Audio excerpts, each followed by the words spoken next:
The bottom. And, ladies and gentlemen, class recording has started, regardless of the fact that Wargo's sandwich is still out. Can I just finish it? All right. On Monday, we started introducing the last section of this unit dealing with friction. And we said that friction is always a resistive force. It always goes against something. The first type of friction we talked about was kinetic friction. We said that kinetic friction resists motion. It acts opposite of motion. So kinetic friction acts on a moving object. And we said that the amount of kinetic friction acting on a moving object depends on the normal force, how much that force pushes up from the table. We talked about that the coefficient of kinetic friction allows us to calculate exactly how much force there is. Now these two things are different, the coefficient of friction and the force of friction. The coefficient of friction depends on surfaces. So this book, as it rests here on the table, okay, there's a certain coefficient of friction that exists between this book and this table. The coefficient will be the same whether it's just this book or whether it's those three books, because the two surfaces have remained the same. Now the actual force of friction that is experiencing here, that will change because the actual object has changed, but the coefficient remains the same. Okay? It's always the same as long as the surfaces don't change. If the two surfaces change, then it will be different. Okay? Like, Jamie, we kind of talked about the idea that this book and this table have a certain coefficient of friction, but this book, right, the paperback part of it, has a different coefficient of friction. Right? What does coefficient of friction like tell? The coefficient of friction is kind of like, theoretically, it compares how much friction exists between two surfaces. So like here, right, in this chart, rubber on concrete is the one on the top, right? That's basically your tires on the road. Your tires on the road have a very relatively high coefficient. It's 0.8, which may not seem high, but when you compare it to other things like waxed skis, the coefficient there is only 0.05. So we can use the coefficient to compare how much friction exists between these two surfaces and those two surfaces. But every car on the road has the same coefficient of friction between their tires and the road, because all tires are made out of rubber and the road is the same. But a compact car and an SUV are going to have different forces of friction. So the actual friction they experience will be different, but the coefficient comparing the two surfaces is the same. Does that make sense, Sam? Is that okay? Yeah. So yeah, it's more of a comparison of these surfaces, those surfaces, how much friction. Okay? And then we did this problem with the salt shaker, right? One thing we mentioned when we were drawing this free body diagram, we said even though this salt shaker is moving to the right, there is no force that is pushing it towards the right. We said that the force originally came from the hand, but the hand is way over here now. It's not touching anymore. Therefore, there is no force. But it still continues to move forward because of its inertia, right? It was moving to the right. It wants to continue moving to the right. So make sure that we're doing it. If we have something moving to the right, that doesn't necessarily mean there has to be a force to the right, right? There was at one time, but it doesn't necessarily have to be there now. So keep that in mind when we're analyzing stuff, okay? Yesterday, we started talking about static friction. And we said that if we have this big stack of books over here, and I give it a push, a gentle push, and it doesn't move, it's not because it's too heavy, or it's not because there's too much friction. there has to be an opposing force, and that opposing force has to be the same amount. So if I push on the books towards the door and nothing happens, there has to be another force in the other direction exactly the same amount. And that force we call static friction. Kinetic friction acts on moving objects. Static friction acts on objects before they even move to keep the forces balanced and nothing happens. Okay? Good there? And we talked about the idea that on this graph, right, if we looked at how much we were pulling on the object and then how much friction was acting on the object, during the beginning part of the graph, this graph that we called the static region, this line increasing is telling us that as we apply more force, as we go from 1 Newton to 2 Newtons to 3 Newtons to 4 Newtons, the frictional force also increases.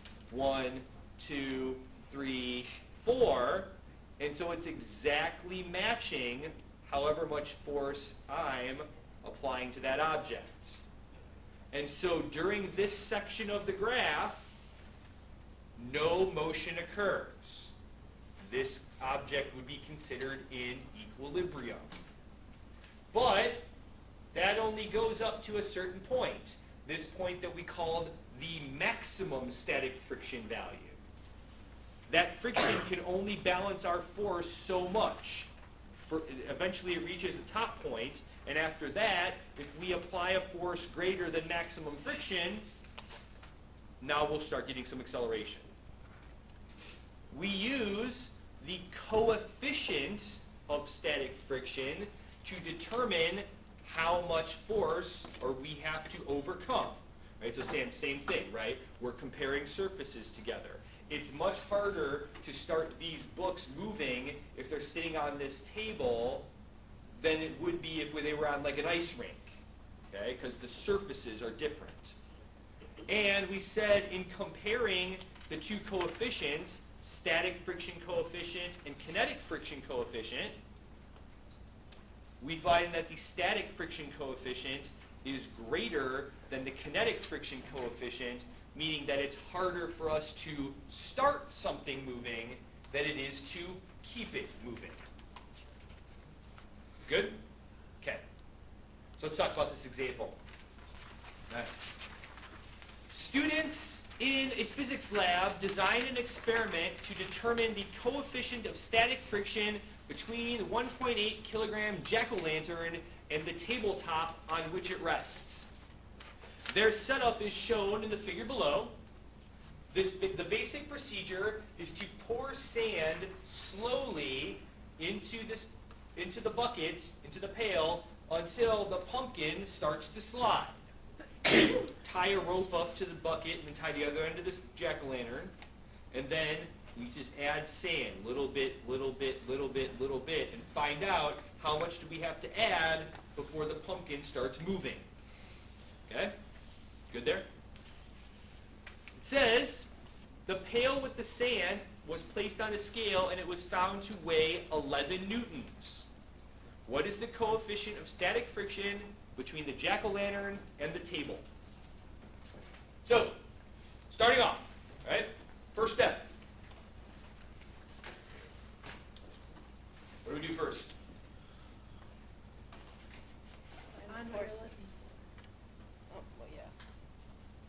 What is the coefficient of static friction, right? So, this problem is asking us to find the coefficient, right? We use the Greek letter mu to represent the coefficient, but this case here, we're going to use that subscript s because it's the static coefficient, right? If you wrote SF, that's okay too. All right, so that's our unknown. But on the previous page of your packet, right, I gave you the formula for the coefficient of static friction. The coefficient of static friction depends on two things, right? What does it depend on?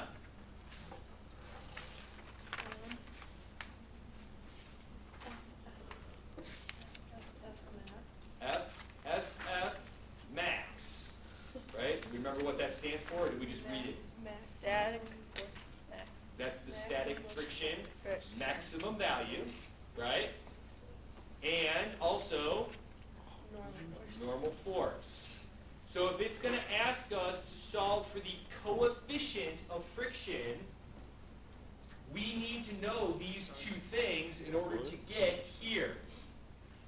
Right? Is that good? All right, other things they give us to work with. The weight. Let's go here first, okay?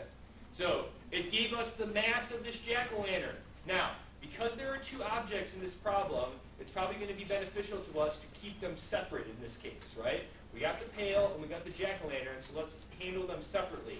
So this is a mass, but it's the mass of the jack-o'-lantern, right? Is that orange? It is orange. It's going to become important here in a little bit. And then, the other thing that they gave us, right? The pail with the sand weighs 11 newtons. What is that telling us? What did we say that weight was? That's how we calculated what was our definition of weight. The force of gravity, right? So when it says that this object weighs 11 newtons, it's really giving us a force. It's giving us the force that gravity acts on the pail. And I'll use P for the pail. And that's going to be 11 newtons. Okay? Good so far? So like I said before, we've got two objects in this problem. We've got this jack-o'-lantern and we've got this pail of sand. So, now that we've figured out what we're looking for and what we know, now free body diagram. Okay? So we've got two objects. I'm going to draw myself a pail.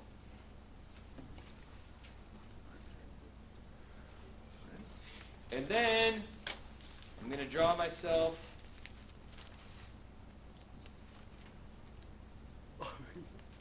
Sam, I told you it was important that it was orange. Oh my god, look at my circle. There we go, right? Give a little stem on top there, and we're good to go, okay? Does that help your understanding of the problem? I mean, I want to make sure that, we're making sure we're taking care of this, right? So, was that your class that we had a discussion about the jack-o'-lantern? Yeah, you do the same thing. Yeah. Whenever I carve a jack-o'-lantern every year, it's always like the same. It's always like the same face. So, triangle eyes, and it has usually I draw a tooth here and a tooth there. I'm just kind of like a jack-o'-lantern traditionalist, I guess. I don't know. So, I don't have a problem with other people carving crazy things. Just I never carved one before. that's what my jack-o'-lantern looks like. So, Christian. all right. So, let's handle the pail first, because the pail's a little easier. Okay? First, what did they tell us about the pail in the problem? They told us the weight or the force of gravity, right? So we can take that, we can plug it in here, right? And we know that this F of G acting on the pail is 11 newtons. Is that the only force acting on the pail? What else? Normal force. Is there anything underneath it to push it up? Oh, no. No. But there is what? The rope. The string or the rope that's attached to it, right? And that rope is going to pull on it which way? Up. If gravity was the only thing acting on it, what would happen to it? It would fall, right? But that's not the case. There has to be another force. In this case, I'm going to call it F of R for rope. Okay? So that's the force that the rope is acting on. I'm stuck. At this point, let's just leave it like that. We'll start filling in some numbers here in a second. Okay? All right.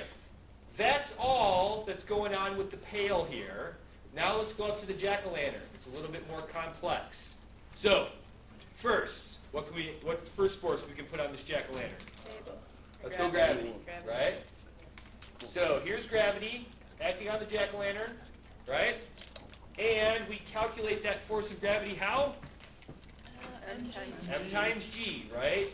F of G equals M times G, where M stands for the mass and G stands for our acceleration of gravity, right?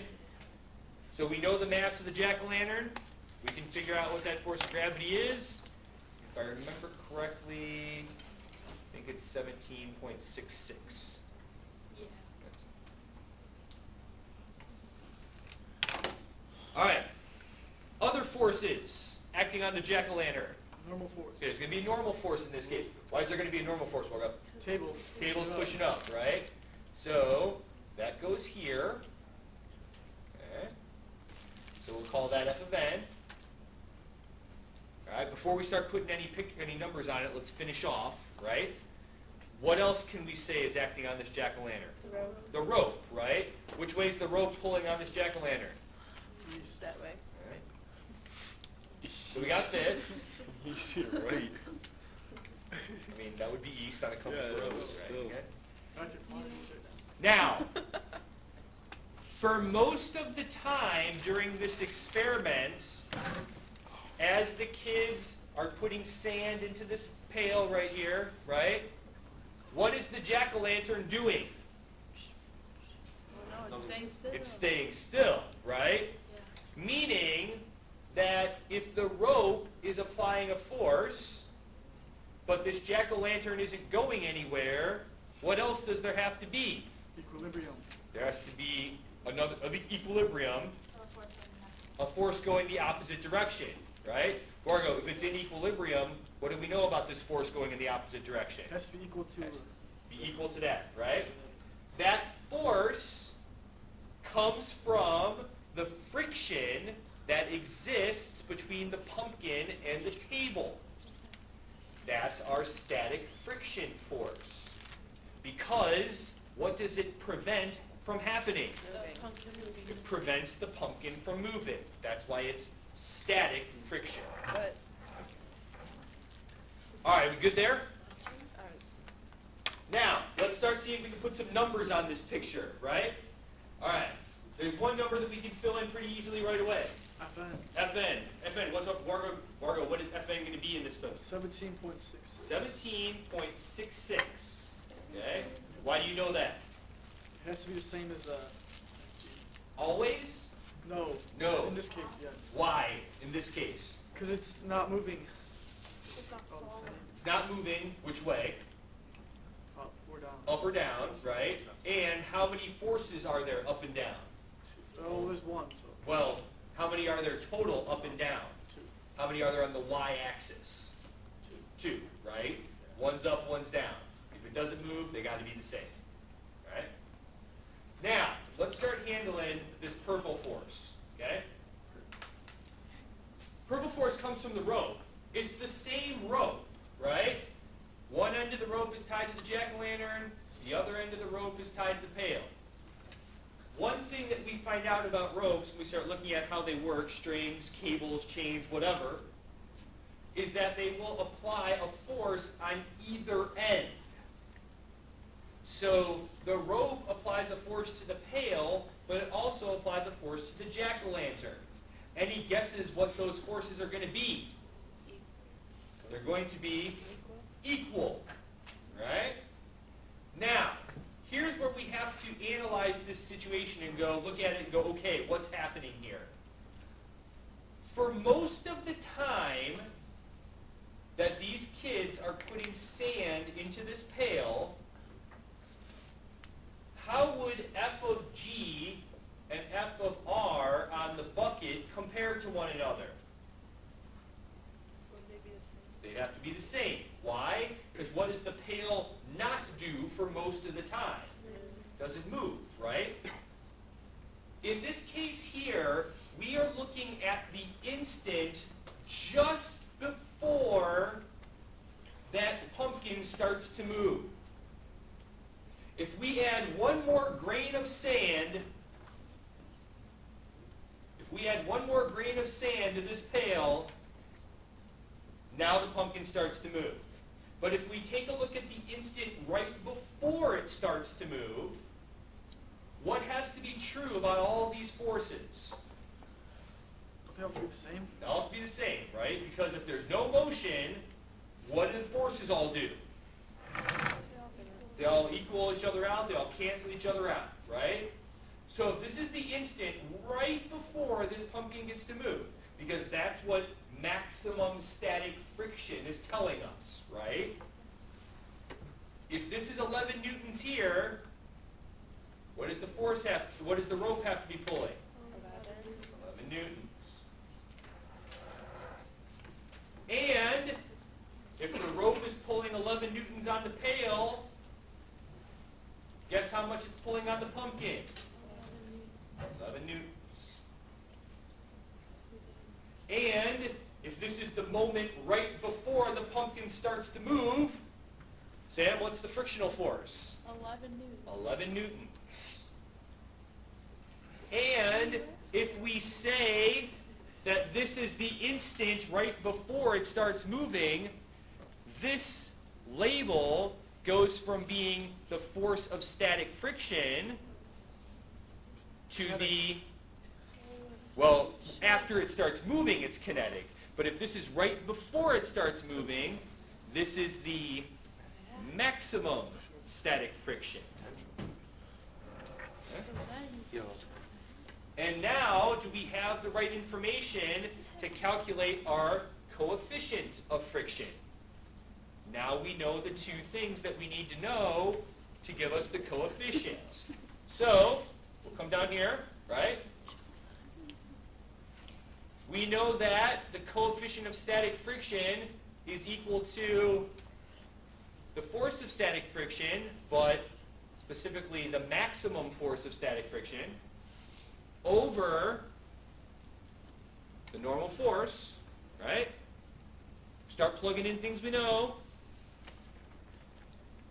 We just found that the maximum static friction value is 11 newtons. Earlier, we figured out that the normal force was 17.66. And so now, plug that in, I think you get 0.62, is that right?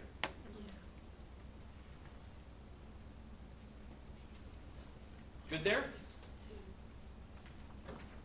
Now, two things about this answer. First, doing the coefficient, right? Static friction force over normal force, right? Force over force, newtons over newtons. Unit-wise, what's going to happen here? These units cancel. The coefficient of friction does not have a unit, whether it's a static friction coefficient or a kinetic friction coefficient. No unit. It's not a measurement. It's a relationship, a comparison. All right? The second thing, even though we did not run across it in this problem because we got all of our numbers straight from the picture, the coefficient of friction, whether it's kinetic or static, is not negative or positive. It's nothing. It doesn't have direction. It's just a comparison. Go ahead, Mark. So would it be newtons or no units? It's going to be no units because you've got newtons on the top of this fraction and newtons on the bottom of this fraction, right? So if you've got newtons on top and newtons on bottom, what happens? I just can't. What does the number like represent? The number we said represents, it's a comparison of the surface of this pumpkin and the surface of the table. Also just a ratio? It's just a ratio, Okay. right? And then we can use that ratio to compare it to other frictional forces. Oh, so like the ice on the thing. Right.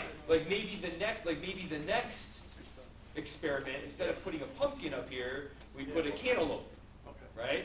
And then whatever value we get there, that would be able to compare the frictional force that the cantaloupe has with the table versus the friction that the pumpkin has with the table, right? So it's more of a comparison value than anything. Does the scale only go like 0 through 1? Technically, it could go as high as it wants to, but generally we don't see anything higher than 1. Okay, usually it technically could, but Yeah. not always. Alright, good there? Alright, let's get started on this last problem that's off of the sheet that I gave you today. At least we can get it set up, and we'll go from there. Alright.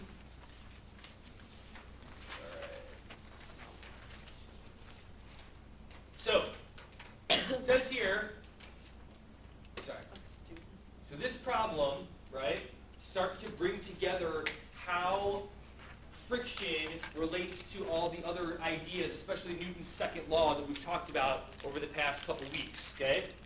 So it says a student moves a heavy crate, mass of 50 kilograms, by attaching a rope to the box and pulling it with a force of 119 newtons at an angle of 30 degrees above the horizontal. Doesn't get a cart or, put it on a dolly or anything like that, just decides to wrap a rope around it and start yanking it, whatever. So part A says, if this box is on an ice rink, which we will consider to be frictionless, even though it's not, what would be the acceleration of the box? So for part A, what is this asking us for? Acceleration. Things they gave us. They told us, yikes, that the crate has a mass of 50 kilograms. Right? And then it tells us that this kid pulls with a force of 115 newtons. So, you can call it whatever you want to, right? A lot of times in this situation like this, when we're pulling or pushing or something like that, we will call this F of A, because it is an applied force. This kid is applying a force to the box. And that applied force is 115 newtons. But it tells us that it's not horizontal or vertical, it's 30 degrees above the horizontal. So as far as information goes, I'm going to call that theta, but I'm going to call it theta sub A, right? Because it's the angle that goes along with the applied force. And that's 30 newtons. Or sorry, 30 degrees. Good there. Okay. I am going to put the picture of this kid in here. All right. We've identified what we're looking for. We've picked out the things that were given to us. Free body diagram. All right, so start drawing the forces. What's the first force we can probably put on here? Why don't we start with the one that's already there for us, right? This red one we would label as what? Let's label that as F of A, right? That's what we called it in our list, right? So this is F of A, and we know that F of A is 115 newtons. Also, they told us that that angle right there is 30 degrees, right? Next force. Gravity, right? Gravity goes here, and we know how to calculate the force of gravity, right? M times G. So in this case, 490.5. Okay? Is there a normal force in this problem? Is the box resting on something? Yeah, right? So there's going to be a normal force. Normal force is always straight up from the surface. Okay? So we'll label this as F of N.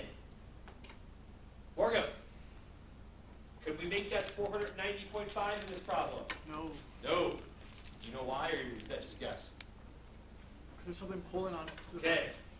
This red force we got to deal with here, right? Before, there was only one up and one down. Here, we got this red one. Is it straight up? No. No. But it's not straight horizontal either, right? When we have something that's pulling at an angle, what do? So it's over. We We have to find the SOHCAHTOA to find the component vectors, right? Where did you guys go? So, we said this force that's 115 is really a combination of this and this. Okay? Now, because we're getting short on time here, I'm going to do this quickly. All right, you would do SOHCAHTOA.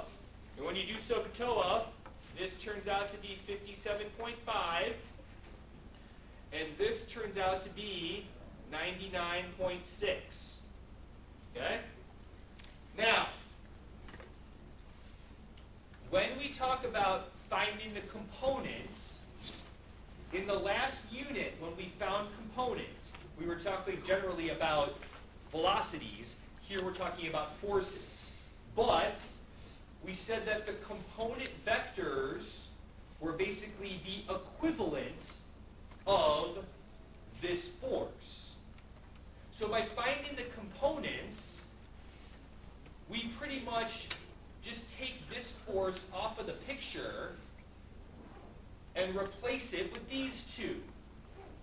It's not that all three of them are there. It's either the diagonal one or the components. They're the same thing. So now, on the y-axis, what do we see in here? How many forces on the y-axis? There are 3 forces on the y-axis. Does that make sense? Yeah. Okay? Is this box going to move up or down as we drag it down the hallway? No. Meaning, what has to be true about all the forces on the y-axis? Equilibrium, right? So that means this one turns out to be only 433. Does that make sense, or did I rush through that too fast? Makes sense to some people. We can go over it tomorrow a little bit more. Class recording. Can look at What? it. You can look it up in the class That's recording. right, or you can just watch it again at home. Can you post it on the So I could tweet that baby out. So. Only if you followed me, Sam. I mean, you know, it's, Maybe I'll make a Twitter just for educational purposes, so I can follow you. that's what mine's for, just for educational purposes. That's what Joe's is for. Well, and to save people on the voice too. Not that I have to worry about that anymore. So. The one.